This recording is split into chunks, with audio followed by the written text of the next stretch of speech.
ሰላም ጤና ይስጥልን። የተወደዳችሁ የምናለሽ መቲ ፕሮግራማችን ተከታታዮች፣ እነሆ የዛሬው የምናለሽ መቲ ፕሮግራማችን አሁን ተጀምሯል። በዛሬው የምናለሽ መቲ ፕሮግራም ህዝባዊ እምቢተኝነት ላይ ጽንሰ ሀሳቦችን፣ አካሄዶችን በኢትዮጵያ ያሉትን በዓለም ላይ ያሉትን ተሞክሮች አሁን ኢትዮጵያ ውስጥ ያለውን ሁኔታ ከህዝባዊ እምቢተኝነት አካሄድ ጋራ ለውጥ ቢመጣ ምን ይመስላል የመሳሰሉትን ሀሳቦች ይዘን መጥተናል። እንግዲህ ይሄ ህዝባዊ እምቢተኝነት በተደጋጋሚ ከተለያዩ አካላት ዶክመንት እየወጣ አየሩ ላይ ሲንሳፈፍ የቆየ ነው። በዛሬው ሁለት ግን የኢትዮጵያን ትብብር ንቅናቄ ያዘጋጀውን ጥናት አድርጎበት ያዘጋጀውን እና ወደኛ የተላኩትን ሁለት እንግዶች ይዤ ቀርብ ያለው እንግዶች አቶ ወንድሙ መኮንንና ዶክተር መንግስቱ ሙሴ ናቸው። እኔ መታሰቢያ ቅጸላ ነኝ። አብራችን ቆዩ።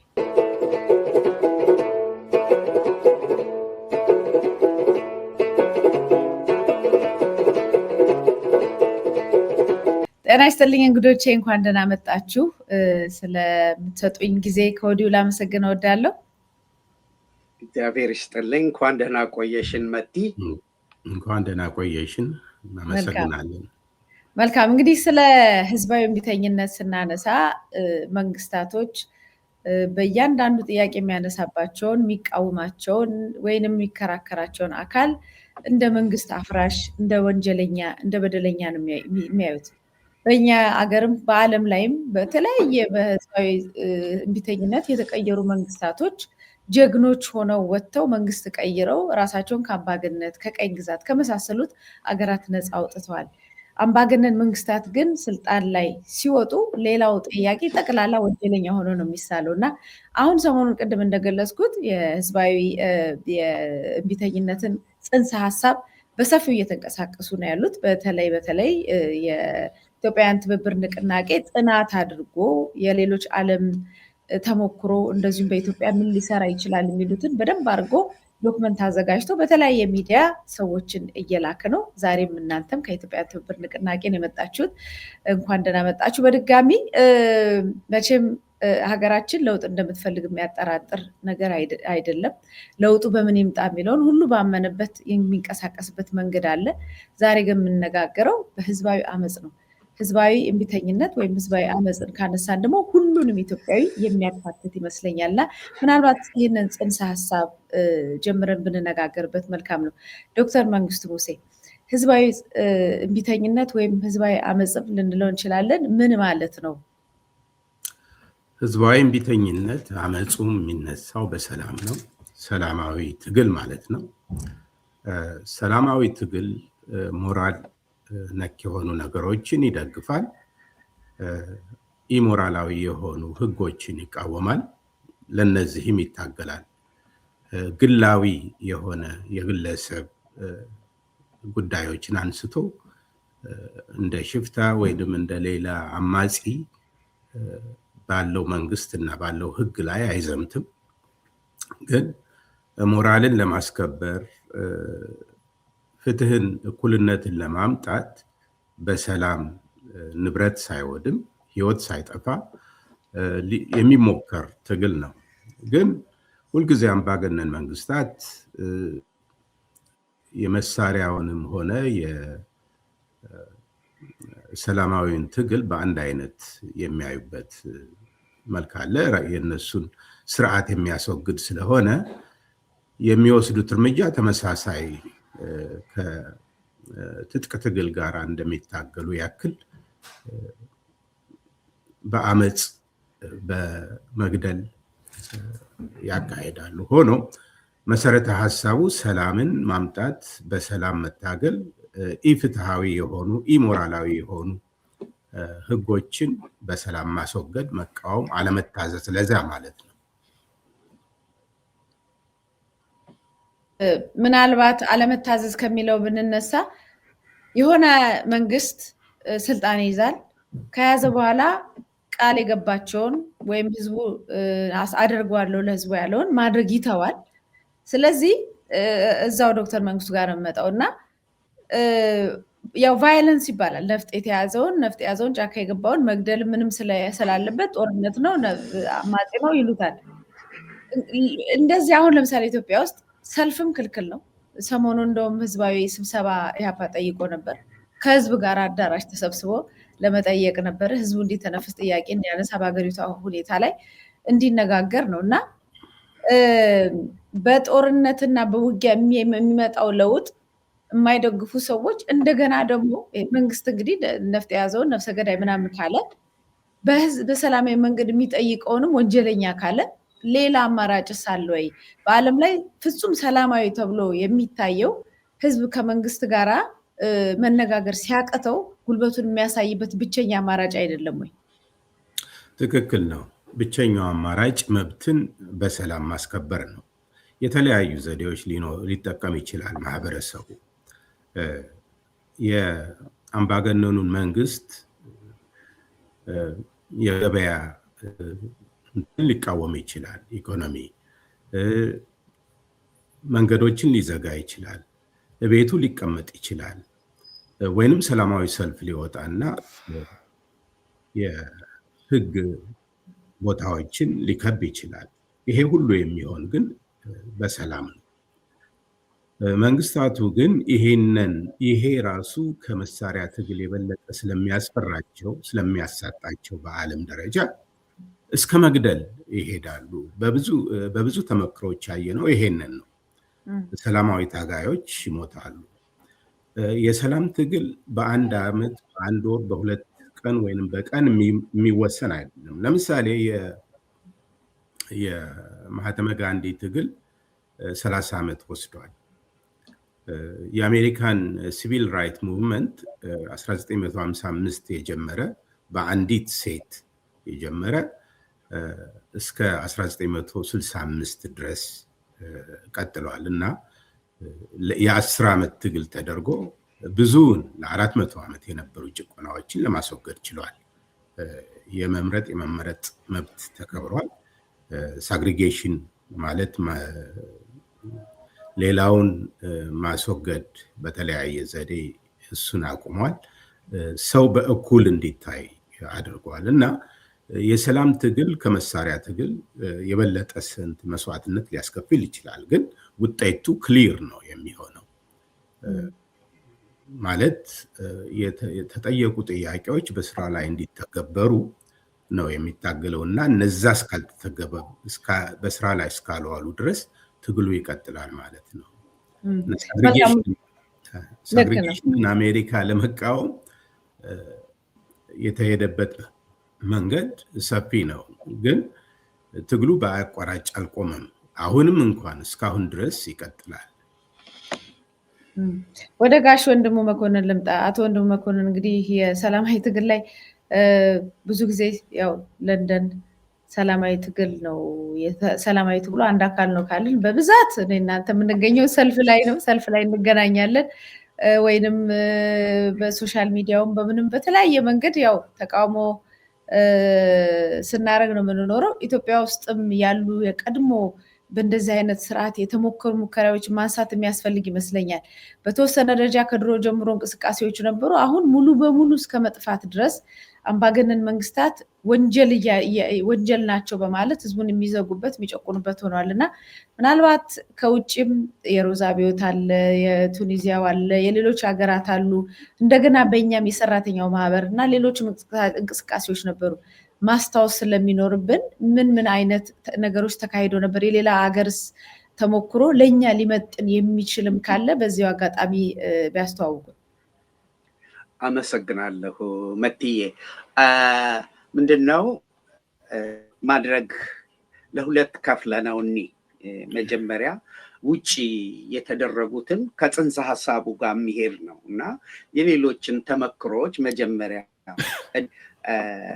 ዶክተር መንግስቱ አንስቷል እና እኔ እስቲ ደግሞ ትንሽ ሰፋ አድርጌ ልየው። በመጀመሪያ ደረጃ ህንድ ውስጥ የተደረጉትን በማህተማ ጋንዲ የሚመራው የህንድ ሰላማዊ ነፃነት ትግል ሳቲያግራሃ የሚሉት ሳቲያግራሃ የእውነት ኃይል ማለት ነው እና ሰላማዊ ህዝባዊ እምቢተኝነትን በመጠቀም ህዝባዊ ተቃውሞዎችን አካሂደዋል። ምርቶችን ላለመግዛት ፈረንጆች ቦይኮት እንደሚሉ የጨው ማርች የሚባል ነገር ነበረ። ያንን ሁሉ አድርገዋል። ትብብርን አለመስጠት፣ ለመንግስት አለመቀበል የመንግስትን ትዕዛዞች የብሪታንያን አገዛዝ በእጅጉ ነው ያዳከመው። እንትን አለመግዛት ምን ማለት አለመታዘዝ፣ ሚሊዮኖችን በማነሳሳትና ዓለም አቀፋዊ ርኅራሄ ለማግኘት በመጨረሻም ቀጣይ የቅኝ ገዢዎችና የገንዘብ ድክመቶችን እዚች ሀገር ላይ አድርሶባታል። ቁልፍ እንቅስቃሴዎቹ ቅድም ያልኩት የጨው ማርች እና ግብሮችን አለመክፈል የሚጫነውን ግብር እና ይሄ 1942 ላይ ያካተተው ቢሆንም ምንም እንኳን እነዚህ ከብሪቲሽ ባለስልጣናት ከፍተኛ ጥቃት፣ መግደል፣ መጨፍጨፍ ይሄ እንግዲህ ምንም እነሱ ዝም ብሎ መቀበል ነው።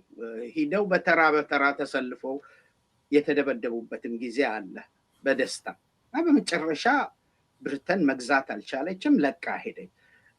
ደስ የሚለው የአሜሪካው ነው። ቅድም አንስተዋል ዶክተር መንግስቱ። የአሜሪካው የሚገርም ነው። ከ1950ዎቹ እና 60ዎቹ ውስጥ የተደረጉ ሰላማዊ ትግሎች ዋና የህዝባዊ እምቢተኝነት የመብት ንቅናቄዎች ምሳሌ ናቸው። በጣም በጣም እነሱን እንደ ምሳሌ መውሰድ እንችላለን። በተለይ ማርቲን ሉተር ኪንግ የመሩት እሳቸው የህንዱን የማህተማ ጋንዲን መርሆች በመከተል ነው ሰላማዊ የሆነ ህዝባዊ እምቢተኝነት ከፊት ለፊት መርተዋል። ይሄ በጣም በጣም ኃይለኛ የሆነ ለውጥ አምጥቶ እኛ እንኳን የእኛ ዜጎች እንኳን ወደ አሜሪካ ሂደው መብታቸው ተከብሮ የሚኖሩበት፣ ጥቁሩን መብቱ እንዲከበርለት ያደረጉት፣ ጥቁሩ መብቱ ከመከበር አልፎ ይሄ ገለልተኝነቱ፣ ክፍፍሉ ያ ሁሉ ቀርቶለት ፕሬዚደንትነት እስከ መሆን የደረሰበት ነው። ከልቤ የማጠፋው በጣም የምወዳት ሮዛ ፓርክስ የተባለች ያነሳሳችው የጥቁር አሜሪካዊ ትግል እኔ እንጃ እሷን በጣም ወዳት።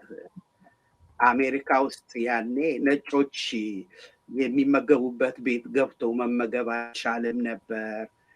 ንጽህና አይቀር እንኳ የተለያየ ነበር። የህዝብ መጓጓዣ ተሽከርካሪዎች፣ አውቶቡሶች መቀመጫዎቹ ተለይተው ይሄ የነጭ ነው ይሄኛው የጥቁር ነው ተብሎ የሚጨቆንበት እና የሚለይበት ነበረ። እና አንድ ቀን ደክሟት መታለች። ቦታ ስትፈልግ የለም፣ ቁጭ አለች ነጩ የሚቀመጥበት ከፊት ለፊት እና ለነጭ ቦታዋን እንድትለቅ ሾፌሩ ጠየቃት። ዞር ብላለችው፣ ታሰረች፣ ተሰቃየች። ከዚያስ ምን ሆነ? ጥቁሮቹ የሞንትጎመሪን አውቶቡሶች መጠቀም አቆሙ።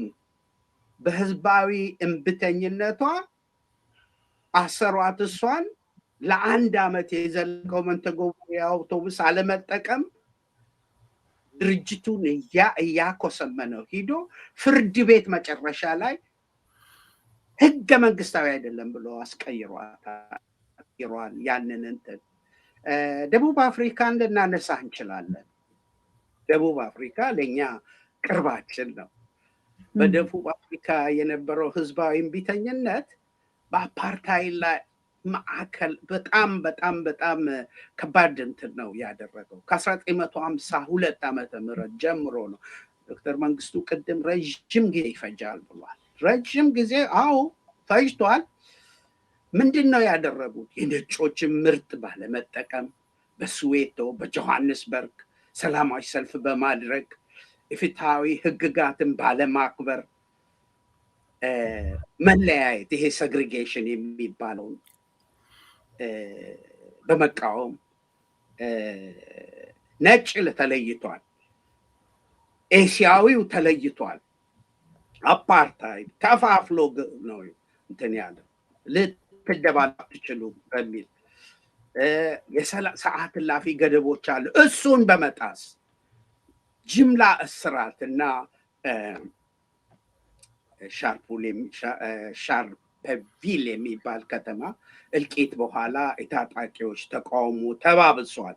ኤኤንሲ የሚባለው በቃ ከዛ ሰላማዊ ትግሉ ያላዋጣ ሲል ገባ መሳሪያ ትግል። ግን ያ ማለት እነሱ ኤኤንሲ መሳሪያ አንስቶ ሲዋጋ በነቄስ ዴዝመንድ ቱቱ የሚመራው ግን እንትኑን አላቆመም ሰላማዊውን። እንዲያው በዚህ ላይ እንትናንም ማንዴላንም አንርሳት። በእውነቱ በጣም በጣም በጣም በጣም ከባድ ትግል ነው ያደረገችው። እሷም በሰላማዊ ነበር የምትታገለው። ጀግኒት። እንግዲህ ሌላው እሱን እንዲህ እንዳለ ምክንያቱም አንጨርሰውም እና ልለፈው እና ቱኒዚያ የምታውቁት ነው። ቱኒዚያ የተደረገው ሌሎችም ጓደኞቻችን ሌላ ቦታ ተናግረዋል እና የቱኒዚያ ውስጥ የተቀሰቀሰው አረብ ስፕሪንግ የሚባለውም ደግሞ የአረብ ጸደይ የሚባለውን እንትን አንስቶ ብዙ እንትን ነው ያመጣው። አንድ ነገር ልበል እዚህ ጋር የታፈነ ህዝብ አንዲት ክብሪት ነገር ነው የሚፈልገው። መቼ እንደሚነሳ አታውቅም። ይሄ ህዝባዊ አመፅ፣ እምቢተኝነት በጣም ነው ድንገት ነው የሚነሳው። ትንሽ ነገር ነው የሚበቃው እና ምንድነው አንድ ወጣት ሰው ነበረ እና በዋዚስ ይባላል። ይሄ ሰው አባቱ ገና በ3 ዓመቱ የሞቱበት ነው እና ሱቅ በደረቴ እኛ ሀገር እንደሚባለው ነው። እሱን እያደረገ ፍራፍሬ እየሸጠ ነው የሚተዳደረው። እንግዲህ ልብ በይ። እና ህዝብ እንደዛ ሲሰቃይ ነበረ። የሆነች ፖሊስ መጣ እቃውን በሙሉ መሬት ላይ ደፍታ ረጋግጣ በጥፊ ጠፍጥፋው አዋርዳው አባረረችው። ውርደቱን ተከናንቦ ለመንግስት ባለስልጣናት ሂዶ አቤት ቢል የሚሰማው አጣ። ከዚያ በኋላ ምን አደረገ? አደባባይ ወጥቶ ነዳጅ በራሱ ላይ አርከፍክፎ ራሱን አቃጥሎ ሰዋ። መሐመድ በዋዚስ ራሱ በማቃጠል አፈነዳው። በቃ ህዝቡ እሪ ብሎ ያንን አይቶ ወጥቶ አገሪቱ ተናወጠች። ፕሬዚደንት ቤናሊ ምንም ሂዶ እንኳን ሊሞት ሲጣጣር ሆስፒታል ጠይቆት ነበር። ግን ምንም በቃ ማቆም አልተቻለም በፍጹም ህዝቡ። ከዚያ በኋላ አገር ጥሎ ሸሸ። የባሰው ወጣና ሸሸ። ከዛ ተቀጣጣ። እንግዲህ የምናውቀው ነው። ከዛ ብዙ ቦታ በቃ ከዚያ በኋላ ግብፅ ተቃጠለ። የመን፣ በሊቢያ፣ በየመን፣ በሶሪያ፣ በባህሬን ተቃውሞቹ ተቀጣጠሉ። ህዝባዊ ትግል አረብ ሀገር ውስጥ ብዙ ለውጥ አመጣ። እርግጥ ዛሬም ቢሆን ትግሉ አላለቀም፣ እየተቀጣጠለ ነው። እንግዲህ በኢትዮጵያ ውስጥ ያሉትን ተሞክሮ መቀጠል እንችላለን ወይ ዶክተር መንግስቱ ሊልበት ይችላል? አዎ ብንቀጥል ጥሩ ነው። ምክንያቱም እንደው ሌሎች አፍሪካ ሀገራትን ሌሎች ዓለማትን ስናይ ብዙ እንቅስቃሴ ሁልጊዜ የለውጥ እንቅስቃሴ ካለባቸው ሀገሮች ውስጥ አንዷ ኢትዮጵያ ነች። ሁልጊዜ ያመጻለ፣ ሁልጊዜ ለውጥ አለ፣ ሁልጊዜ ለውጥ አለ፣ ሁልጊዜ ውጊያ አለ። ያ ማለት ህዝቡ የሚፈልገውን እስኪያገኝ ድረስ ዝም ብሎ አያውቅም ማለት ነው። ኢትዮጵያዊ ዝም ብሎ አያውቅም ከትላንት እስከ ዛሬ እና እነሱን ማስታወስ ስለሚያስፈልግ ነው። ከዛ ሁሉ መስዋዕትነት በኋላ አሁንም ወደኋላ የቀረን ብንሆንም ምናልባት የአጨራረስ ሂደቶች የመሳሰሉትን በኋላ እንነጋገራለን እና ኢትዮጵያ ውስጥ የተሞከሩ ቅድም እንደገለጽ ከሰራተኛው ተማሪው እንደገና በ97ኛ የምናውቀውን በቅርቡ የመሳሰሉትንም አንስተን ይሄኛው መንግስት እስኪመጣ ድረስ ብዙ ሰፊ የሆኑ እንቅስቃሴዎች ይካሄዱ ነበር እና እሱንም የነዛን ተሞክሮ ብናነሳቸው። እሺ እንግዲያስ ወገናዊ ሆንክ አትበሉኝ እና የምጀምረው ከጎጃም ነው። ጎጃም ውስጥ በመሬት ይዞታና የመሬት ግብር ምክንያት አመፅ ለረጅም ጊዜ ተቀስቅሶ በምድር ጦሩም በአይሮፕላኑም ማስቆም ባለመቻሉ ተሰርዞለታል። የጎጃም ህዝብ ነገር ካመጡበት ግብር ሲጭኑበት ምንድን ነው ያለው? ይገብር ካላችሁ አለ አሳማውም ይገብር ካላችሁ ዝንጀሮውም ይገብር፣ የመንግስት አይደለም ወይ የሚጭረው አፈር። እንደዛ ተሟሙተው አልሄድበትም፣ ብዙ አሰረዙት። የቀዳማዊ ኃይለ ሥላሴ መንግስት ግብሩንም አነሳው። በቃ ተወው። የትግራዩንም አመፅ ትንሽ እንትን እንሂድበት። እንዲሁ እንደ ጎጃሞቹ ትግራዮችም ላይ 5 እጥፍ ጣሊያኖች ይቀርጡት ከነበረው በበለጠ ግብር ተጭኖበት ነበር። ግብሩን ደግሞ የሚጭኑት ማዕከላዊ መንግስት ብቻ ሳይሆን የራሳቸው ገዢዎችም እንዲሁ ግብር አድርገውት ነበረ። ረዥም ነው እንትን ያደረጉት። ወያኔም ያንን ምክንያት አድርጋ ቀጠለችበት። ሚስዩዝ አቢዩዝ ይሉታል ፈረንጆቹ። ያለ አግባብ ተጠቀመችበት። ፋስት ፎርወርድ ይላሉ ፈረንጆች። ወደፊት ስንመጣ የ74ቱንና 75ቱን አብዮት ማስታወስ እንችላለን። የኢትዮጵያ ህዝብ ኑሮ ከብዶት በዚያን ጊዜ ነው የምላችሁ። ኑሮ በዚያን ጊዜ ከብዶት የዛሬውን ተውት። ዛሬ 10 ጊዜ ተጭኖበታል። ቤንዚን ዋጋ ተጨመረ፣ ብዙ ነገር ተጨመረበት። ተማሪዎቹ አመፁ። መምህራን ሴክተር ሪቪው የሚባል ነገር መጣ፣ እንቀበልም አሉ። ሰራተኞች፣ የሰራተኛው ማህበር በተለይ ያደረገው ተጋድሎ በጣም በጣም ከፍተኛ ነው። ኢህአፓ በሚታገልበት ጊዜ ሰራተኞቹ ማህበር ውስጥ ነው ትልቁ ትግል የተካሄደው። ትዝ ይለኛል። በያለበት ነው የተቀጣጠለው ህዝባዊ እምቢተኝነት። በመጨረሻ ምንድን ነው የሆነው? ህዝቡ አገሪቷ በህዝባዊ አመፅ ስትታመስ መጨረሻ ላይ የመከላከያ ሰራዊቱ ንጉሠ ነገስቱን ከዳና ከህዝብ ጎን ተሰለፈ። አለቀ በቃ። ያ ማለት መንግስት የሚተማመንበት ኃይል ክንፉ ተመታ ማለት ነው። ያን ጊዜ ንጉሱ ከዙፋናቸው ተገለበጡ። ይሄ ባጭሩ ስንሄድበት ነው እንጂ በጣም ከሄድንበት ጊዜ በቃ ነው። ከንጉሱስ በኋላ ምንድን ነው የመጣው? የደርግ ስርዓት በፌሮ ረግጦ ነው ለ17 ዓመት የገዛን። ህዝቡን አማረረው፣ ወጣቶችን ጨፈጨፋቸው። ዝም ብሎ ነው አዲስ አበባ ውስጥ ሲረሸን የነበረው። በመደዳ አሰልፎ ነው። ጓደኞቻችን አለቁ። በእስር ቤት ወጣቶቹ በተለይ የአዲስ አበባ ወጣቶች እስር ቤቱን አጨናነቁት። ኢህአፓ ነህ ተብሎ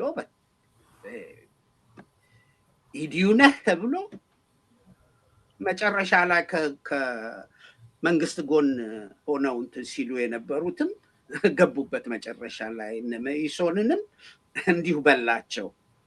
እና ምንድን ነው ያኔ የተደረገው? በወላይታ በጣም እንትን የሆነ በጣም ችግር ብዙ እንትን ነው የደረሰው። እና ከዛ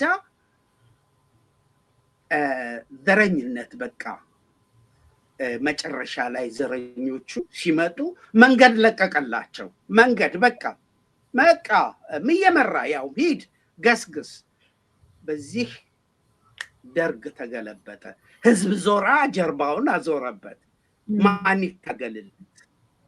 ህዝብ ከከዳ አልቆልሃል። ህዝብ ካለ ከጠላ አልቆልሃል። መንግስት ተብዬው ይሄን ነው ወቅ። ከዚያስ በኋላ ዘረኞቹ መጡ። ዘረኞቹ ከመጡ በኋላ ይሄ ነው እንግዲህ ህዝባዊ እምቢተኝነትን እንደገና እናየዋለን።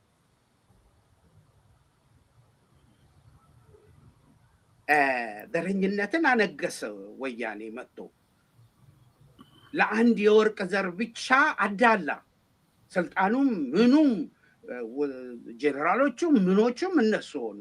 ያ ጊዜ በኦሮሞ በኩል ወጣቶቹ ቄሮ ብለው ተነሱ።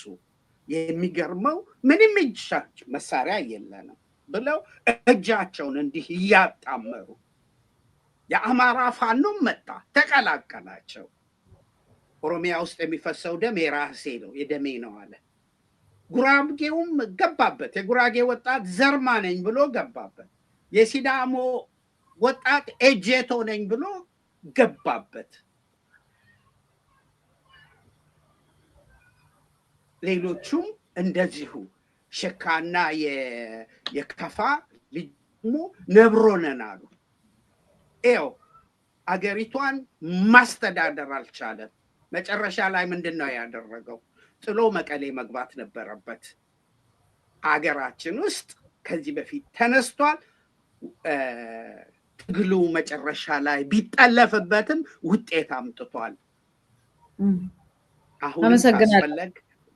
አሁንም ካስፈለገ ከዚያ የባሰ ነው ያለውና ለዶክተር መንግስቱ ልተውለት መሰለኝ። ጥሩ ነው፣ በጣም ጥሩ ነው። አቶ ወንድሙ ያለውን ነገር በስዕል ወደኋላ የምንችለው ድረስ ለመሄድ ሞክረናል።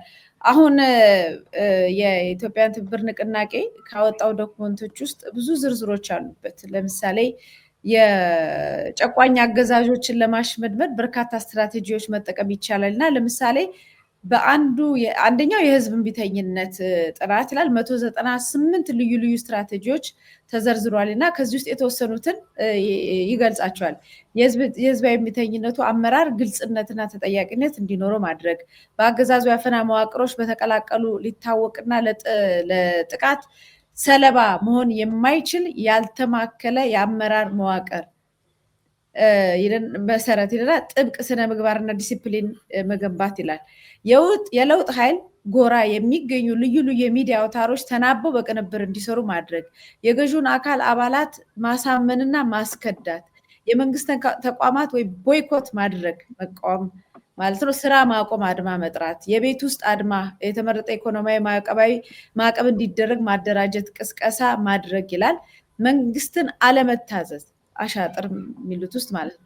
የተቃውሞ ምልክቶችን በአንድ ወጥነት ማሳየት፣ አገዛዙ የሚፈጽማቸው ሰቆቃዎች፣ ግድያዎች፣ ማፈናቀሎች፣ ሌሎች ሰብአዊ መብቶችን ረገጣዎችን በአግባቡ መሰነድ፣ ለዓለም አቀፍ ማህበረሰብ ማጋለጥ፣ ለህዝባዊ እምቢተኝነቱ ዓለም አቀፍ ድጋፍ መጠየቅ መጠቀም፣ ለእስረኞች ተገቢውን ድጋፍ ማድረግ፣ ለሚሰደዱ የትግል መሪዎች ከለላ ማድረግ፣ የትግል ሙዚቃ፣ ባህላዊ ሀገረኛ እሴቶችን በመጠቀም የህዝብ እምቢተኝነትን ትግሉን ማጉላት ማጎልበት የሚል ሀሳቦች አሉ።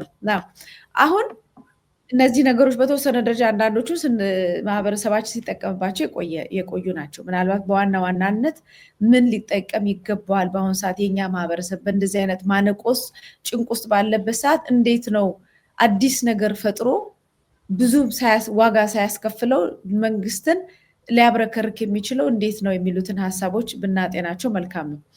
ከዛ በፊት ግን አሁን ይሄንን ማድረግ አሁን ይቻላል ወይ? አሁን ህዝባዊ እምቢተኝነት በአሁን ሰዓት ያስፈልጋል ወይ በኢትዮጵያ ውስጥ? ምክንያቱም አንድ የመንግስት ባለስልጣን በአሁን ሰዓት ጠመንጃ ይዞ ጥያቄ የሚያስጠይቅ ምንም ነገር የለም በኢትዮጵያ ውስጥ የሚል ነገር ተናግሯል። እሺ እሱ የለም አሉ። በዚህ በኩል ደግሞ የፖለቲካ ተመዝግበው በህጋዊ መንገድ የሚንቀሳቀሱ ፖለቲካ ፓርቲዎችን እንኳን ስብሰባ የሚከለክል መንግስት ነው። ስለዚህ በዚህ ሰዓት ህዝባዊ እምቢተኝነት ያስፈልጋል ወይ? ካስፈለገ ምን አይነት ነገሮችን ነው ሊጠቀም የሚችለው የሚሉትን ዶክተር መንግስቱ። እሺ፣ አመሰግናለሁ። ህዳር 27 ቀን ኢህአፓ የጠራው ስብሰባ ታግደዋል። ይሄ መንግስት መሳሪያ አንስተው ጥያቄ ያቀረቡትን አመፀኞች ናቸው፣ ህግ ተላልፈዋል ብሎ እስከ ድሮን እና ሲቪሊያንስን በመፍጀት ላይ ያለ ነው። ይህን ደግሞ ጀስቲፋይ ያደርገዋል። በሌላው አንጻር ግን ቀላሉን ነገር የአዲስ አበባን ሕዝብ የኢኮኖሚ፣ የፖለቲካ እና ማህበራዊ ችግሮች ስላሉ ማማከር እንፈልጋለን ብለው ስብሰባ የጠሩትን የኢህአፓ አመራር እስከ ማስጠንቀቂያ ነው። የተከራዩትን ሆቴሉ እንዲቃወም እንዳይሰጣቸው በማድረግ ከልክሏል እና የሚያሳየው ምንም አይነት ትግል እንዳይካሄድና ሰው አፉን ሸብቦ እንዲቀመጥ፣ እንዲገዛ፣ ለጥ ሰጥ ብሎ እንዲገዛ ነው። ይሄ ተደርጎ ተሞክሮ ያልተቻለ ነው። ቀዳማዊ ኃይለ ሥላሴ በነበሩበት ጊዜ ቅድም ዶክተር ወንድሙ አንስቶታል። የጎጃም፣ የባሌ፣ የትግራይ ገበሬዎች አመፅ የሚታወስ ነው። ለምሳሌ ጎጃም ውስጥ አንድ አርቲክል ጽፌ ነበር በዛ ጉዳይ። ደጃዝማች ፀሐይ ወንቁ ስላሴ በገበሬው ላይ 50 ሳንቲም ግብር አስቀመጡ። እንደገና የንጉሠ ነገሥቱን ሐውልት ደብረ ማርቆስ እንዲሰራ ትዕዛዝ ህዝቡ አዋጦ እንዲሰራ፣ ይሄን ተቃወመ። ተቃውሞ እስከ አዲስ አበባ ድረስ ሰው ወክሎ ላከ። አይ እንደራሴያችን ያሉትን አሟሉ በሚል እምቢተኛ ሆነው ተመለሰ። ያንን በኋላ ግን በራሱ አመፅ እንዲመለስ አደረገ። መጨረሻ የአገረ ስብከቱን ጳጳስ በአማላጅነት እስከ መላክ ነው የተደረሰ በንጉሠ ነገሥቱና በፀሐይ ወንቁ ስላሴ። ፀሐይ ወንቁ ስላሴ እንደራሴው በአንድ ሌሊት ነው ሸሽተው የሄዱ። ተመሳሳይ የየካቲት አብዮትን እናያለን። የየካቲት አብዮት ትሪገር ያደረገው ከ1953 የጀመረው የተማሪ እንቅስቃሴ እና የተራማጆች በየካቲት ግማሽ ላይ የአዲስ አበባ ታክሲ ሾፌሮች አድማ ነው ትሪገር ያደረገ። ከዛ በኋላ ግን አልቆመም። እስከ የ50 ዓመት እና የ3000 ዓመትን ዘውድ እስከ መገርሰስ ደረሰ። ለምን አልተሳካም ነው ዋናው ጥያቄ። እሱን ወደኋላ እንመለሳለን። በኢትዮጵያ የህዝብ እምቢተኝነት፣ አልገዛም ባይነት ለኢፍትሃዊ ለሆኑ ህጎች ሁሉ ትግል አድርጓል፣ መስዋዕትነት ከፍሏል በሰላም። ሆኖም ግቡን አልመታም። ያም ልናየው የሚገባ ነው ወደፊት። ሌላ ምሳሌ ላቅርብ። ያየሁትን እዚህ አሜሪካ በቅርብ ጊዜ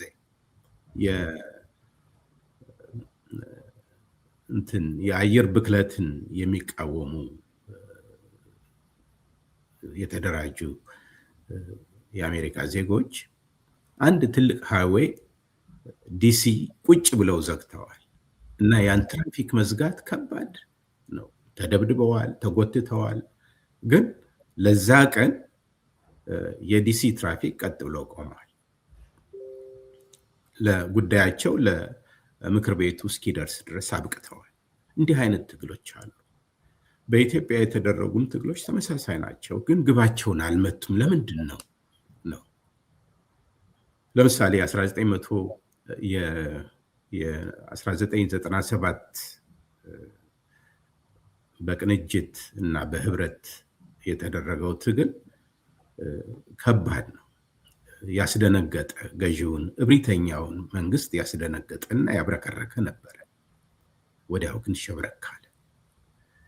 የምናየው ሁሉ በአገራችን ግብ ያለመምታት ምክንያቱ ከሌሎች አንጻር ስናይ ይህንን ሰላማዊ ትግል መርተው መስዋዕትነት ለመክፈል የተዘጋጁ የተደራጁ ኃይሎች አለመኖር ነው። እነኚህ ኃይሎች ደግሞ ግልጽ እና ተጠያቂነት ያለው አመራር ፈጥረው አለመንቀሳቀስ ነው። የግል ጉዳይን ማስቀደም ዋናው ነገር ይመስለኛል። የደርግ ስልጣን መያዝ ዋናው ምክንያት ተመሳሳይ የሆነው ያንን ሰላማዊ እንቅስቃሴ ሊመራ የሚችል ኃይል አለመፈጠር። ሰላማዊ ትግሉ የንጉሠ ነገሥቱን መንግስት የተለያዩ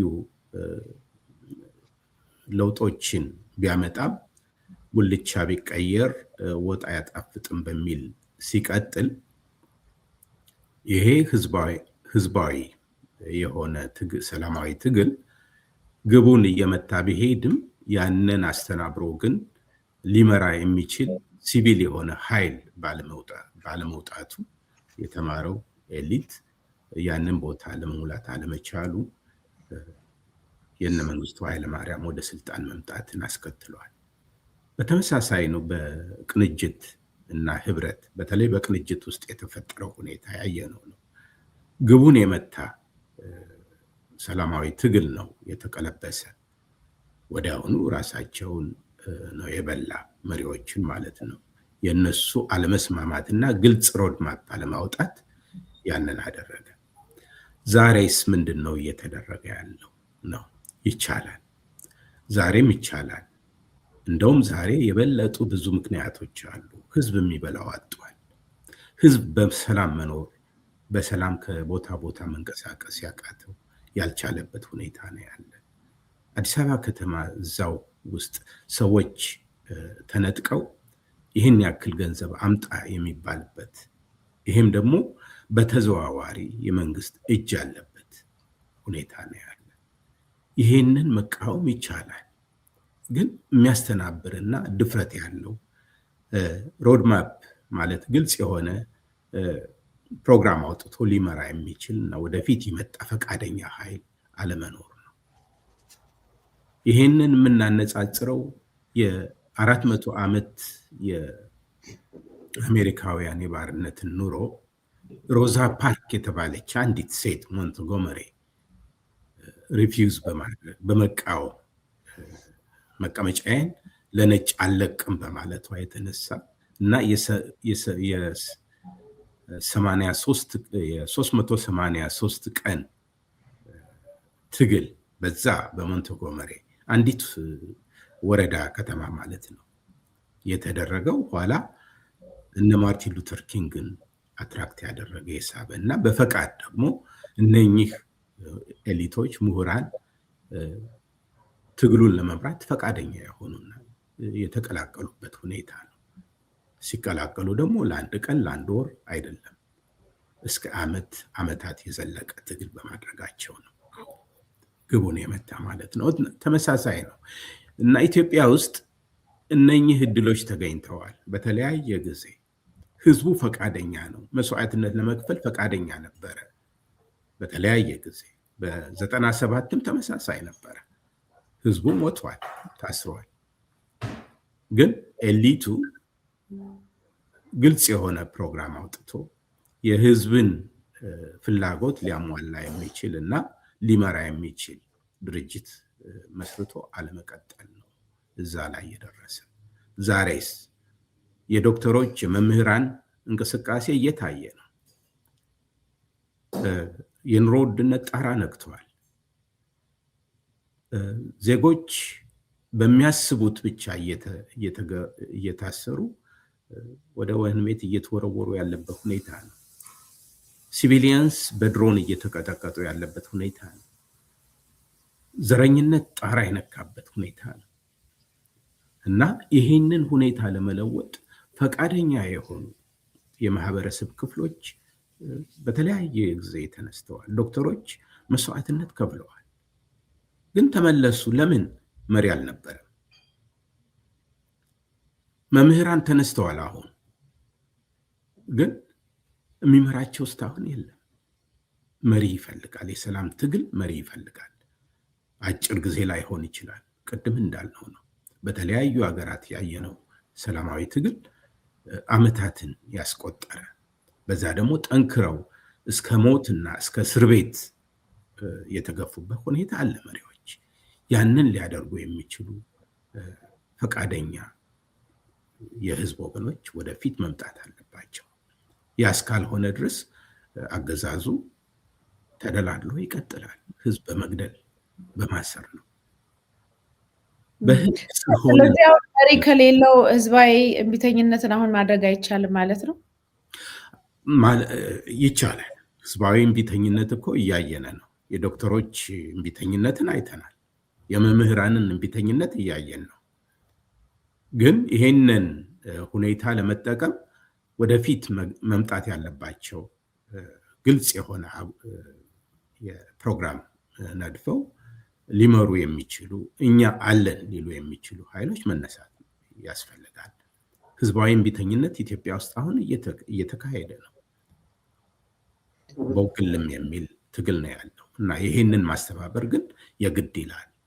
ፈቃደኞች ያስፈልጋል። ስለዚህ መሪዎች እንዴት ነው ሊመጡ የሚችሉት? አሁን ለምሳሌ አሁን ዛሬ ስንነጋገር ህዝባዊ እምቢተኝነት በሀገራችን ያስፈልጋል፣ ለዚህ ደግሞ ይሄ ነው መደረግ ያለበት የሚል ጽንሰ ሀሳብ ጥናት ሲደረግ ምናልባት ጥናታችሁ ውስጥ አብሮ መካተት የነበረበት መሪዎች እንዴት ይወጣሉ፣ መሪዎች እንዴት ይዘውት ወደ አንድ ትክክለኛ ለውጥ ይዘውት ይቀጥላሉ የሚለውን ነገር ነው እና እሱ ላይስ መተኮር አልነበረበትም ወይ? እንደውም ከፈረሱ ጋሪው እንዳይቀድም የሚባለው ነገር እንዳይከሰት አሁን መሪ እንዴት ነው ማውጣት የሚቻለው የሚለው ላይ መነጋገርስ አያስፈልግም ነበር ወይ? መጀመሪያ ያስፈልጋል።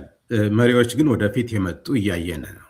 በኢሃፓ ውስጥ ያሉ የኢሃፓ አመራር ፈቃደኛ ሆነው ባለፈው ዓመት ሰላማዊ ሰልፍ ጦርነት ይቁም የሚል ሰላማዊ ሰልፍ ጠርቶ ነበረ። ትብብር ግን ሰፊ ትብብር ይፈልጋል ትግሉ ማለት ነው እና ዛሬም ደግሞ ለመሰብሰብ ህዝብ ጠርቶ በተዘጋጀበት አንድ ቀን ሲቀረው አስቁመውታል። ይሄ ይቀጫል ማለት አይደለም። እነኚህን መሪዎች በድፍረት የመጡ መሪዎች ወደፊት እነሱን መደገፍ እና መተባበር ግን የህብረተሰቡ ክፍል ዋና ጉዳይ ሊሆን ይገባል ማለት ነው። መሪ አለን፣ መሪ እየወጣ ነው። ይህንን መሪ ግን መተባበር፣ አይዞህ ማለት፣ ከጀርባው መቆም፣ በፋይናንስ በሞራል በሁሉም ነገር መደገፍ ያስፈልጋል እንጂ መሪዎች በፈቃድ እየወጡ ነው። መልካም፣ ወደ አቶ ወንድሙ ልመለስ። እንደውም ብዙ ሰዎች እንደሚናገሩት እኔም የሚሰማኝ ኢትዮጵያ ውስጥ ያለው ስርዓት በጣም ህዝቡን ከማማረሩ የተነሳ ከህዝባዊ እምቢተኝነት በላይ ህዝባዊ አመፅ፣ ያውም ቫይለንት የሆነ ኃይለኛ የሆነ የተቆጣ ማህበረሰብ፣ ተስፋ የቆረጠ በብዙ ነገር የተገፋና ወደ ባሰው ማህበረሰብ ስላለ የተወሰነ ነገር አሁን ቅድም እንዳልነው የቱኒዚያው ነገር ወይ የሆነ ነገር ቢከሰት ነገሩ ጭራሽ በጣም ከባድ የሆነ እንቅስቃሴ ሊጀምር ይችላል። ከባድ የሆነ ቁጣ ሊነሳ ይችላል። ለዛስ ምን ያህል ዝግጁ ነን? እሱንስ ወስዶ ወደዛ ወደ ከባድ ጥፋትም እንዳይሄድ እንደገና ደግሞ መልሶ ደግሞ በሌሎች እንዳይወሰድና ከዚህ በፊት እንደሚደረገው ሀጃክም እንዳይደረግ በምን መልኩ ነው ተሰባስቦ በስነስርዓት ማህበረሰቡ ነገ የሚኖርበትን ሀገር የተሻለ ለማድረግ የሚያስችል አይነት ለውጥ ሊያመጣ የሚችለው? ብዙውን ነገር ዶክተር መንግስቱ ብሎታል። አንድ አዲስ አበባ ዩኒቨርሲቲ ሳስተምር አንድ ሪስክ ማኔጅመንት የሚባል ትምህርት አስተምር ነበረ። ከነሱ ውስጥ አንዱ ህዝባዊ አመፅ መቼ እንደሚነሳ አይታወቅም። ቅድም እንደተናገርኩት ነው። ትንሽ ነገር ይነሳና ህዝቡን ይበውዘዋል። ያን ጊዜ ማን ነው መምራት ያለበት ለሚለው ቅድም ዶክተር መንግስቱ ያላቸው አካላት አሉ። እነሱ ቦዩን የሚያስተካክሉለት። አንድ የሚባል ነገር አለ። እንዲህ ጢሶ የነደደ እንደሆን የአመዱ መፍሻ ቤት በኩል ይሁን፣ እንዲህ ዳምኖ የዘነበ እንደሆን የጎርፉ መሄጃ ቤት በኩል ይሆን። ይሄንን ህዝባችን ዝም ብሎ አይደለም። ምሬት ሲመጣ እንዴት ነው አንድ መንግስት በፖሊሲ ሲከሽፍ፣ አንድ መንግስት በአመራር ሲከሽፍ፣ አንድ መንግስት በቅቡልነት ሲከሽፍ፣ አንድ መንግስት ተአማኒነት ሲያጣ የሆነች ነገር ናት የምትበቃው። ምክንያቱም እዚህም መታሰር እዚህም መሞት የሚጠብቀው ከሆነ ለመብቱ ለመታገል ሲነሳ የሚቀርበት ሌላ ነገር የለም። ያ እየታገለ ራሱን መብቱን ማስከበር አለበት። ይሄ ነገር ሲነሳ በህዝብ መሃል መናበብን ያመጣል እና በየቦታው መናበብን ያመጣል። በዚህን ጊዜ በሙያ ማህበራት በኩል የተደራጁት ያንን ትግል ወደ ትክክለኛው ቦታ መምራት ይችላሉ። የሰራተኛ ማህበሩን አሽመድምዶታል፣ ግን ስንት መስዋዕት ከፍለዋል። የመምህራን ማህበሩን አሽመድምዶታል። አሁን ደሞዝተኛ በፍጹም መኖር አይችልም። በዚያች እንትን የዩኒቨርሲቲ መምህርት አንዲት መምህርት ደሞዟ ስላልበቃት መኖር ስላልቻለች የቀን ሰራተኝነት የገባችበት ሁኔታ ሁሉ አለ።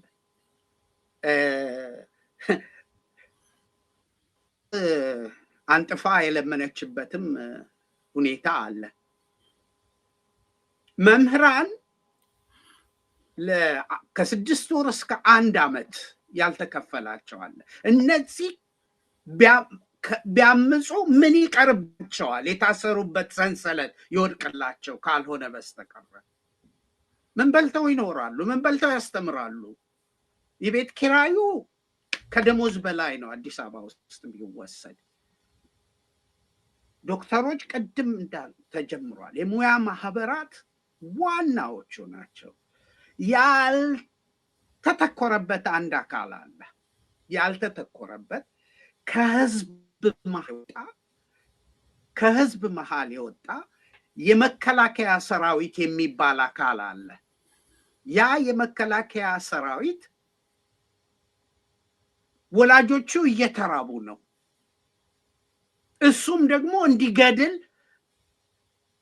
ተልእኮ ተሰጥቶት ወገኑን እያረደ ነው። ያ ሰራዊት መንቃት አለበት። ያ ሰራዊት ነቅቶ ከህዝቡ ጎን ልክ እንደ 1974-75 ጊዜ ከህዝብ ጎን መሰለፍ ይጠየቅበታል። ምክንያቱም እህቱ እዛ ጋር እየተደፈረች ነው። እናቱ እዛ ችግር እየደረሰባት ነው። አባቱ ተርቧል። የሚሰጠው ደሞዝ ከዚያ ተርፎ እነሱን ሊረዳ አይችልም። ስለዚህ ሰራዊቱን መጥራት ያስፈልጋል። ንቃ፣ ከህዝብ ጎን ተሰለፍ፣ ከሰራተኛው ጎን፣ ከመምህሩ ጎን፣ ከዶክተሮቹ ጎን ተሰለፍ ተብሎ ጥሪ ሊቀርብለትና ሊነቃ ይገባዋል። እየተጠቀመበት ነውና ከመቼ ድንበር መጠበቅ ሲገባው መንደር ገብቶ ይሄ ሁሉ ይደረጋል። ወጣቶችን በተመለከተ ትንሽ ማለት እፈልጋለሁ። ወጣት ነው እንግዲህ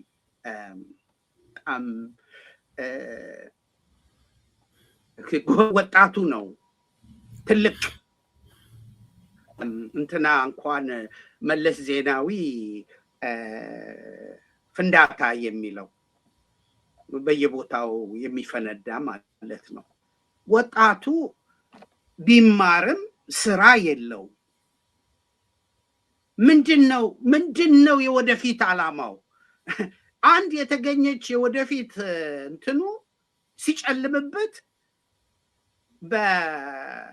ወደ አረብ ሀገር ለመሰደድ ህጋዊ በሆነ ሌላ ነው። ሌላ የህዝብ ዝውውር ማለት ይቻላል። ይሸጡታል። ሴቶቻችን በተለይ ወደ አረብ ሀገር ህጋዊ ባልሆነ መንገድ ሊሄድ ሲል ቀይ ባህርና ህንድ ውቅያኖስ ውስጥ ይሰጥማል። የአሳ ራት ይሆናል። ሌላስ በዚህ በኩል ደግሞ በሱዳን በኩል ወጥቶ ሲሄድ ወደ ሊቢያ ሊገባ ሲሞክር ሰሃራ በረሃ ውስጥ ስንቶ ይቀራል። እዛ ውስጥ በረሃብ በጥም ይገደላል። እንደምንም ወደ ህዝብ ወዳለበት ሲደርስ እየተያዘ ኦፐሬት እየተደረገ ኩላሊቱ እየወጣ ይሸጣል። ጥቂት በሊቢያ በኩል አድርገው ወደ አውሮፓ ሊሄዱ ሲሉ ሜዲትራኒያን ባህር ውስጥ ሰምጠው ይቀራል። እዛው ነው መታገል ያለበት። መሞት ካልቀረ ከመሰደድ ይልቅ መታገል ነው የሚያዋጣው። ምክንያቱም እዚያም ሆነ አትተርፍም። ተመልከቱ ምን እየደረሰበት ነው ህዝባችን ላይ።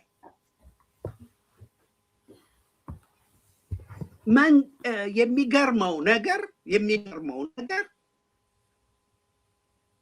አባቶቹ በተለይ አዲስ አበባ አባቶቹ አያቶቹ ከምኒልክ ጊዜ ጀምሮ የኖሩበት ቤት ድንገት እየተደረሰ ይፈርሳል። በጣም የሚያሳዝን ነው።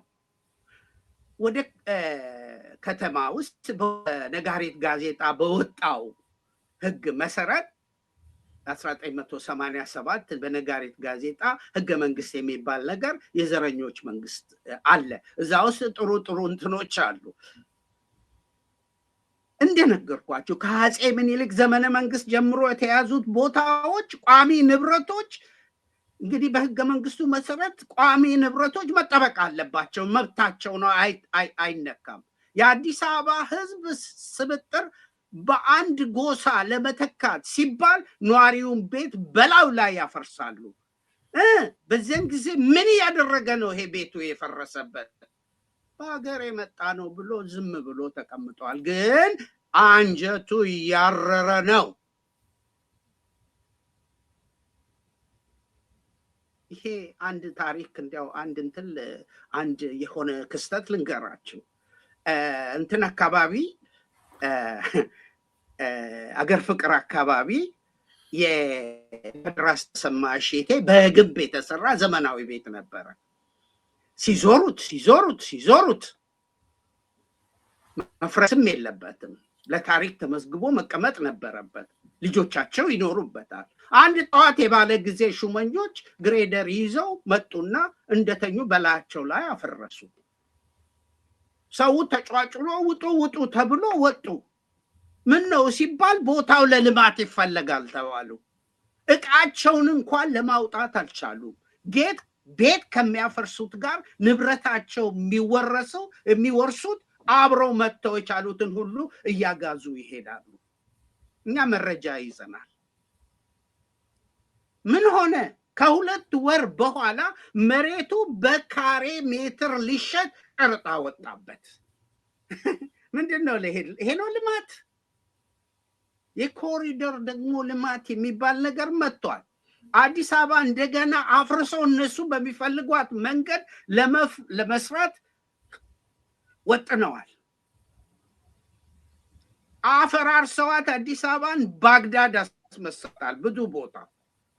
ይህ ሁሉ በደል ሲደርስ የከተማ ነዋሪው ዝም ብሎ ለጊዜው እየተቀበለ ነው።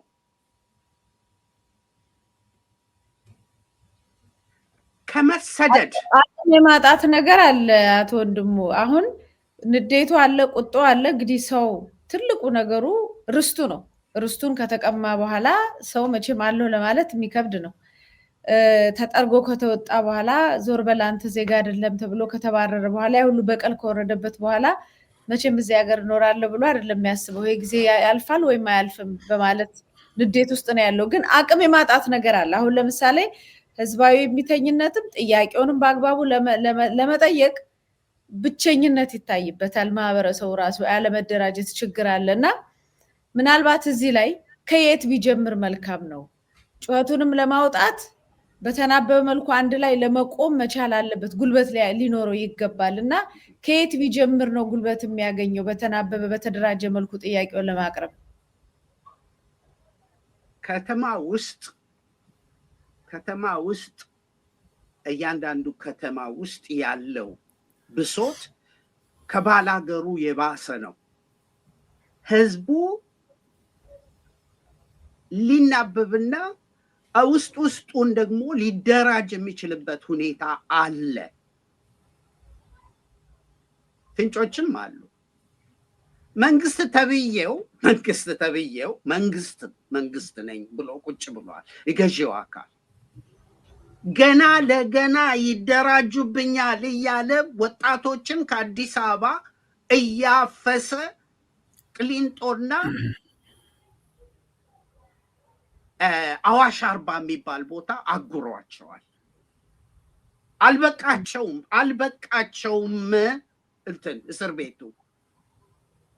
ይሄ ህዝብ በነገራችን ላይ ህዝባዊ አመፅ የሚነሳው በደላቸው ሰዎች አይደለም፣ በመረራቸው ሰዎች ነው።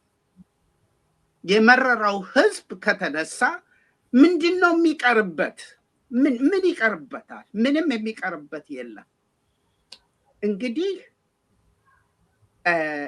ማን ነው ቦዩን የሚያስተካክለው ብለሽ ብትጠይቂኝ በሰላም የሚታገሉ የፖለቲካ ፓርቲዎች አሉ። ያንን ለማስተናገድ ያንን በግልጽ እንኳ ባይሆን ያንን ለማስተናገድ ወይም ደግሞ አብርዶ ወደ ትክክለኛው መንገድ እንዲሄድ ለማድረግ በሰላም እንታገላለን ብለው የገቡ የፖለቲካ ፓርቲዎች አሉ።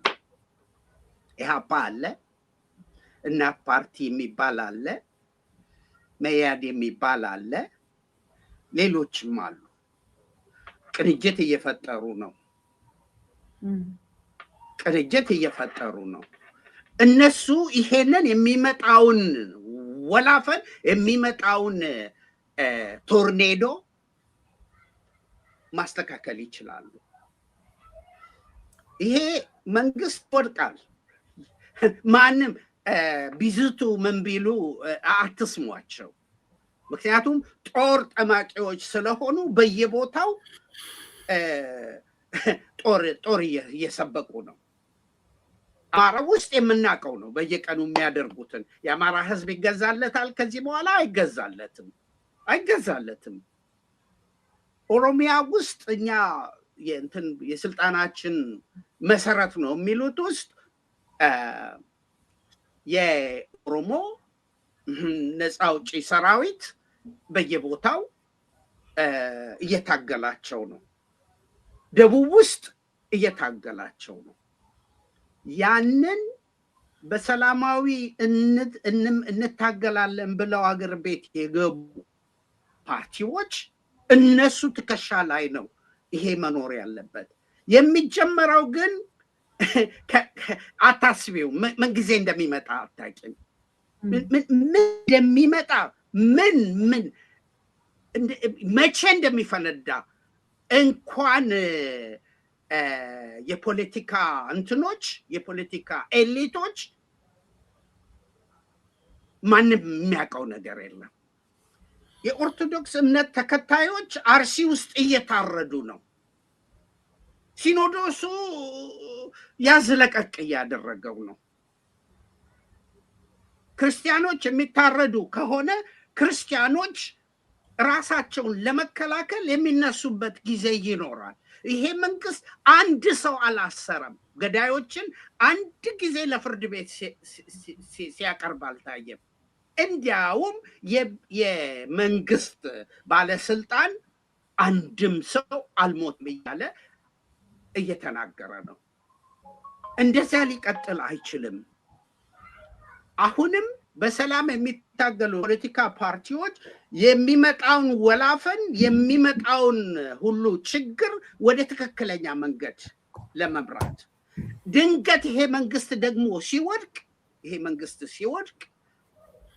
በሰላም የሚታገሉ ኃይሎች በጦርነትም የሚመጣውንም በጦርነት አሸንፎ የሚመጣ ኃይል ሊኖር ይችላል። እነሱንም ቢሆን ከነሱ ጋር ቁጭ ብለው አገራችንን የለም ከዚህ በኋላ በጠመንጃ ከምንገዛ እስቲ ተማምለን ከሌሎቹ ጋር ተባብረን ከሀገሪቱ ውስጥ ያሉት ጋር ተባብረን ህዝባዊ መንግስት እንዲመጣ ህዝባዊ የሆነ ዲሞክራሲ በህዝብ ዘንድ አመኔታና ከበሬታ ያለው መንግስት እንዲመጣ እንተባበር ወደሚለው መሄድ አለባቸው። አለበለዚያ በመሳሪያ የሚመጣው ዞር በል ብሎ እንደገና በመሳሪያ ሊረግጠው አይችልም፣ ከየትም ይምጣ ከየትም። ስለዚህ እኔ እንደሚመስለኝ ከሆነ ኃላፊነቱን መቀበል ያለበት እንትኑን ይምላ እንትን ይበላል አልኩም። እኔ እዛ ጋ ሂዶ ያስፈነዳ እዚህ ጋ ሂዶ እንትን ይበል። ምክንያቱም እነሱ ሊቆጣጠሩት እሱን እግዚአብሔር ብቻ ነው የሚያውቀው። ኬንያ ውስጥ የሆነውን ታውቂያለሽ። ኬንያ ውስጥ ህግ አመጡ አይደለ? ህግ አመጡ ታክስ ብለው ማንም ሊቆጣጠር የትኛውም ፓርቲ ሊቆጣጠረው የማይችለው የህዝባዊ አመፅ ነው የተነሳው። ምንድን ነው ያደረጉት? አስገድደው ያንን አሰረዙት። እኛም ጋር ይሄ ሊመጣ ያ ታክስ ብቻ ነው። እኛ ጋር ታክስ ብቻ አይደለም፣ ብዙ ነገር ብዙ በደል እየተሰራ ነው። እና እኔ እሱ ነው የሚታየኝ። ቴንክ ዩ። መልካም ሰዓታችን እየሄደ ነው ያለው። ማጠቃለያ እየሰጠን እንሄዳለን። ዶክተር መንግስቱ አቶ ወንድሙ መኮንን በሰፊው ያለውን ነገር ተገልጾልናል። አሁን ከተነሱ ጥያቄዎች ውስጥ ማህበረሰቡ ለውጥ እንደሚፈልግ ግልጽ ነው። በተለያየ መንገድ ራሱ ዶክተር መንግስቱ ቅድም እንደጠቀሱት እየተናገረ ነው። አመፁን እያሳየ ነው። እያመፀ ነው። እየታሰረም ነው። እየተገደለም ነው። እየተሰደደም በሁሉም ዘርፍ ለመንግስት አለመታዘዝንም እዚህ ዶክመንታችሁም ላይ አለመታዘዝ ይላል። ለመንግስት አሻጥር መስራት አለበት ይህንን መንግስት ለመጣል የሚል ብዙ ሀሳቦች ተቀምጠውበታል። ያንን ለመጀመር ቅድም የገለጽኩት ነገር ያለመደራጀት ችግር አለ። አሁን በተወሰነ ደረጃ አሁን በፖለቲካ ፓርቲዎች አደራጃጃት ውስጥ መሄድ አለበት የሚባል ነገር አለ። ከዛም በላይ ሌሎች ነገሮች ሊኖሩ አይችልም ወይ? ህዝቡ ለለውጥ ሲመጣ አደባባይ ላይ መንግስት ጥይት አቀባብሎ ሊሆን ይችላል የሚጠብቀው። ስለዚህ ይህን ካዥዋልቲ ይህንን ምናልባት መስዋዕትነት ለመቀነስም ቢሆን ህዝቡ ጉልበት ሊኖረው ይገባል። ስለዚህ ህዝባዊ እምቢተኝነት ተነሳ ሲባል በምን መልኩ መደራጀት አለበት ወይም ምን ማድረግ አለብኝ ብሎ ህዝብ ቢጠይቅ ልሰጡት የምትችሏቸው ነጥቦች ምንድን ናቸው? ለምን አሁን ድሮ ስናነሳ የሆነ የተደራጀ ኃይል አለ፣ የመምህራን ማህበር የሚኖር የታክሲ 97 ላይ ታክሲ አመፅ ነበረ እኮ፣ የቤት መዋል ነበረ፣ ብዙ ነገር ነው የነበረው። እና ምንድን ነው አሁን ሰው ለውጥ እንፈልጋለን፣ መደራጀትም እንፈልጋለን፣ እምቢተኝነትንም ማከናወን እንፈልጋለን፣ ከየት እንጀምር ቢል ምን አይነት ሀሳቦች ነው ሊሰጧቸው የምችሉት? ዶክተር መንግስቱ። የመጀመሪያው ነገር ጠላት ዝም ብሎ አይቀመጥም። ይሄ አምባገነን መንግስት በዱላም በፕሮፓጋንዳም ነው ስራውን እየሰራ ያለ። የሱን ቃልና ፕሮፓጋንዳ አለመቀበል አንድ፣ ሁለት መሪን የሚያወጣው ህዝብ ነው። ህዝብ ከተከተለ ብቻ ነው መሪነት ተቀባይነትና ተግባራዊነትን ሊያውል የሚችለው እና በአማራ ክልል የሆነው ሁኔታ እናስታውሳለን። ህዝቡ በሰላም ጠይቋል። ግን ዘረኛው መንግስት ደግሞ የዘር ፕሮፓጋንዳ ያንን አህዳውያን ያለፈውን ስርዓት ሊያመጡብን ነው የሚል ፕሮፓጋንዳ በማድረጉ ሌላው ተጠራጥሯል ማለት ነው። ወደ መጨረሻ የሄደው ግን ሲበዛበት ነፍጥ አነሳ። ይሄን በሰላም ማስወገድ የሚቻልበትን ሁኔታ መፍጠር የሚችለው ራሱ ህዝቡ ነው። ጥሪያችንም ለህዝቡ ነው። መሪዎችን ተከተል፣ የመንግስትን አሁን ይሄ አምባገነን መንግስት የሚያካሄደውን ፕሮፓጋንዳ ወደ ጎን አድርግ፣ አትቀበለው። የራስክን ችግር አዳምጥ፣ የተነሱ ኃይሎችን ተከተል፣ ተደባለቅ። ለምሳሌ ዶክተሮች እንቅስቃሴ ኑሮ መኖር አልቻልንም፣ ደሞዝ 13,000 ብር ነው፣ የቤት ክራይ 10,000 ብር ነው እና ከዚህ በላይ መኖር አልቻልንም ብለው ሲነሱ ህዝብ ይሄን ነው መከተል ማዳመጥ የነበረበት። አሁን ጥሪያችንም ለዚህ ነው። ህዝቡ የራስህን ችግር ልትወጣ የምትችል በራስህ ሰላማዊ አመጽ ብቻ ነው። ስለዚህ ተነስ፣ መሪ ተከተል፣ ሌሎችን አዳምጥ፣ ከወንህ ያለውን ጎረቤትህን አዳምጠው፣ መንግስትን አታዳምጥ። መንግስት ጨቋኝ መንግስት ነው። አፍክን ሸብቦ እስከ መጨረሻው ለጥ ሰጥ አድርጎ ሊገዛ ነው ፍላጎቱ። የኛ ጥሪ የኛ ፐርፐዝ እንግዲህ ይሄ ነው። ሰላማዊ ትግል፣ በሰላማዊ ትግል ከሌሎች ጋር በመቆም ጥሪን በመቀበል በመመካከር ይህን መንግስት ማስወገድ ይቻላል። የዚህን መንግስት ህግጋት አለመቀበል አንደኛ የሰላማዊ ትግል ዋነኛው አካል ነው። የሚያወጣውን ሁሉ መጣስ ያስፈልጋል። ለምን? ኢፍትሃዊ ነው፣ ኢሞራላዊ ነው፣ ጸረ ነፃነት ነው፣ ትክክል አይደለም። በዘር ነው የለያየን።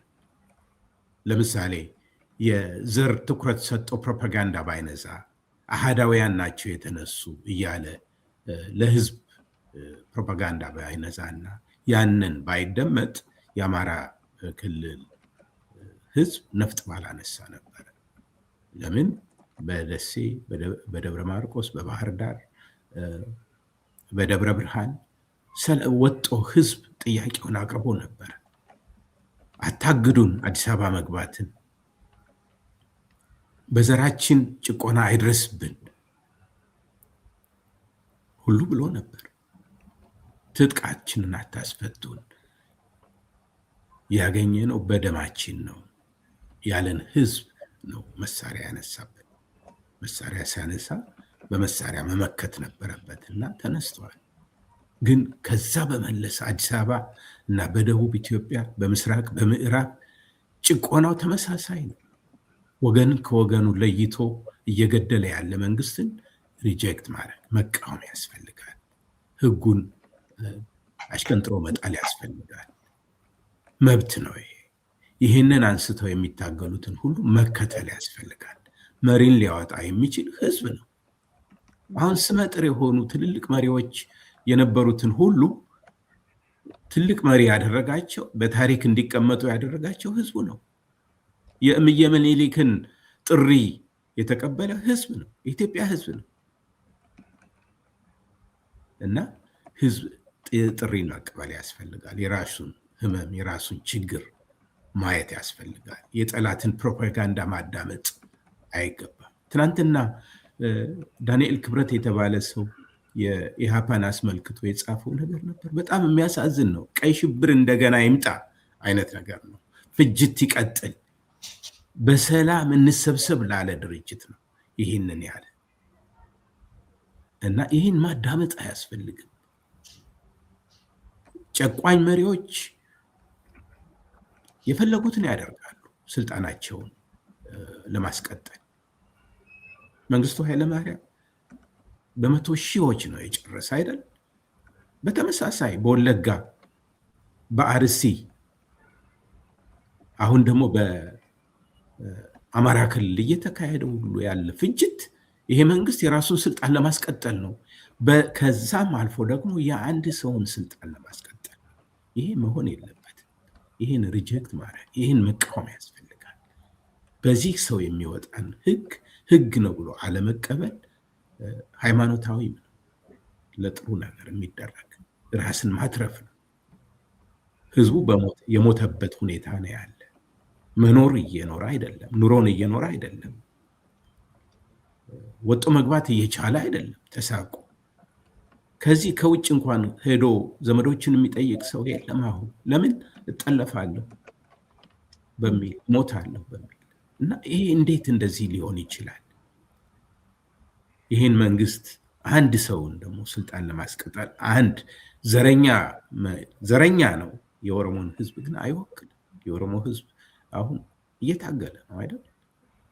እና ወገንን መጥራት ለአንድ ኮዝ ለጭቆናን አንቀበልም የሚል ሀሳብን ማራመድ፣ የተነሱ ከፋኝ ብለው መኖር አልቻልንም ብለው የተነሱ ኃይሎችን አይዟችሁ ከእናንተ ጋር ነን ብለው መቆም በ66 የታክሲ ሾፌሮችን አድማ ምልአተ ህዝቡ ነው የተቀላቀለ። ያ በመሆኑ ለውጥ መጣ። ለክፉ ለደግ ግን ለውጥ መጣ።